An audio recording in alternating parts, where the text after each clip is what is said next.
I'm relatively familiar with what was called the post-war drain. The World War II hope that the servicemen would come home to the GI Bill and make a better country.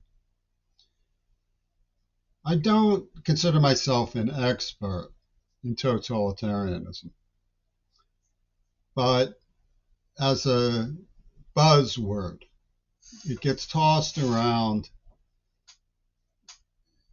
as a signifier of an unfavorable condition of man under government that executes people who disagree with its ideas of rule or engage in freedom of speech and editorial society.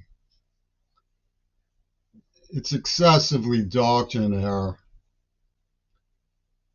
and maneuvers to control everything that services its ends and eliminate everything that doesn't.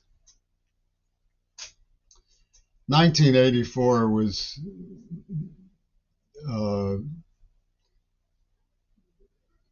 depiction by Orwell of a totalitarian society that had crumbled into such a state that it was virtually permanent fixture. Totalitarianism is about forces impinging on your experience that regard you as a thing, not a person. In the academic work that I do, we see it as a control phenomenon over belief systems operating from cinema that has gradually changed our ideas of what is acceptable by presenting us with more and more loathsome scenes of combat, zombies, sexualization.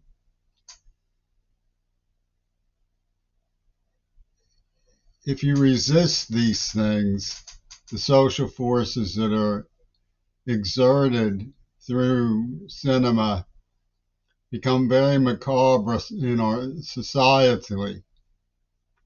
Become very macabre societally. Agents appear, detectives appear, bullies appear to get you back into line. Resistance to totalitarianism does have to be organized.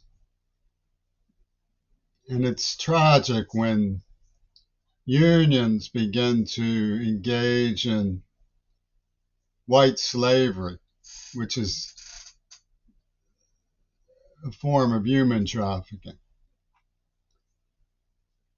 because it is a pact of deceit with totalitarians. And the forces of resistance become more in a forces of alliance, of non-aggression, of winnowing out the weak. And it becomes a sin to be weak. It becomes a crime to be weak. It becomes a character flaw to be weak, punishable by the infliction of greater weakness and ultimately the execution of the prey. I see us as teeter-tottering in moral sensibilities right now, 2025, the latter months of 2025, between a society of people who don't like to see others being hurt and a society of people who so enjoy seeing people hurt that they would pay for the privilege of shooting someone. As sad as it is, we are a house that divided in character. I foresaw this in Pittsburgh in the 80s. Carnegie Mellon University types used to, in the 80s, refer to things like that which I have described coming out of Hollywood to enforce their standard of entertainment, orchestral maneuvers in the dark. I believe it was a band name. Organized, strategic crazy making. At the University of Pittsburgh, there was an ideology that kept grinding at me. It was an ideology they were calling the nature of reality. It was associated with Nietzsche, with lying to the police, with lying to media, with disguising your name, changing your name to Abdul and disguising your voice and threatening, scaring people when you were actually a member of the Israeli Defense Forces. This was called the nature of reality. The fraternities at the University of Pittsburgh invited my girlfriend to a frat party that she dragged me along to. It was all organized around a fish tank in which there was a piranha. And our lead player, he became chancellor of the university, Mark Nordenberg, I heard speak to the law students about their duty to win in court, even if they knew they were wrong.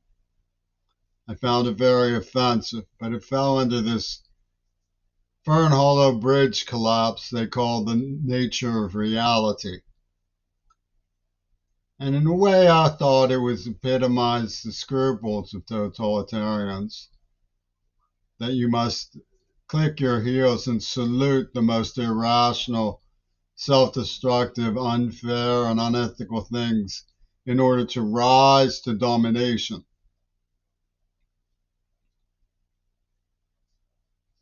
The idea that the fist is the proper answer to the outstretched hand. We do live in a society that infringes on other people's rights. I was never one to enjoy contact sports in high school or in college. It called me weak because I didn't like contact sports.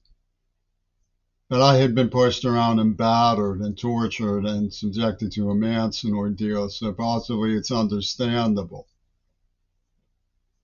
to discover that the licentiousness of the society I was in was part of a war game they called Pussy Ball was morally very disturbing to me.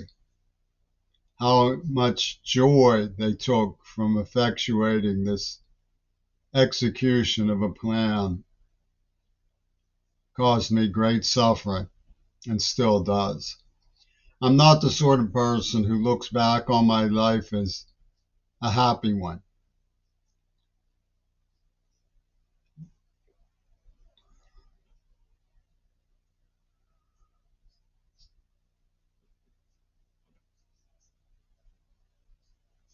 Too many people saw deafening me as karma for being seduced by a mafia starlet. A cowardly joke by the culture in question. Very sad for me. I was a child.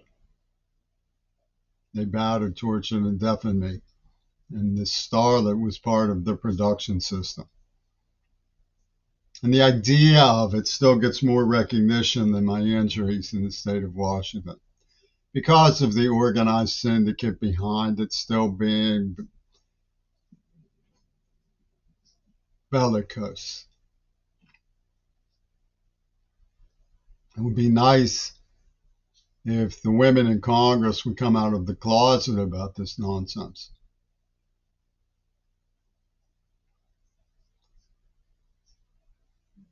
I don't think that we're so much a totalitarian society as an overly haphazard one.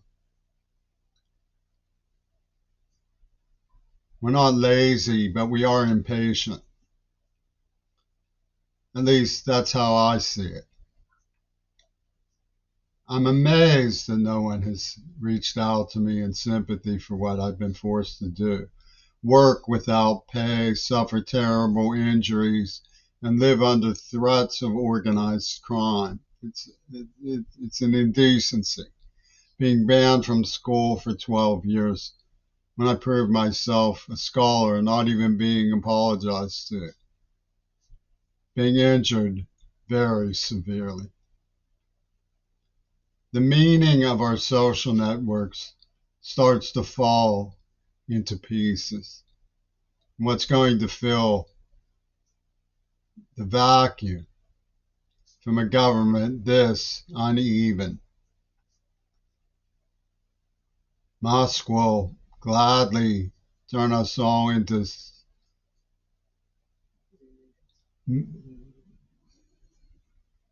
objects under control of his robots with implants that resist our conscience if we try to resist his orders.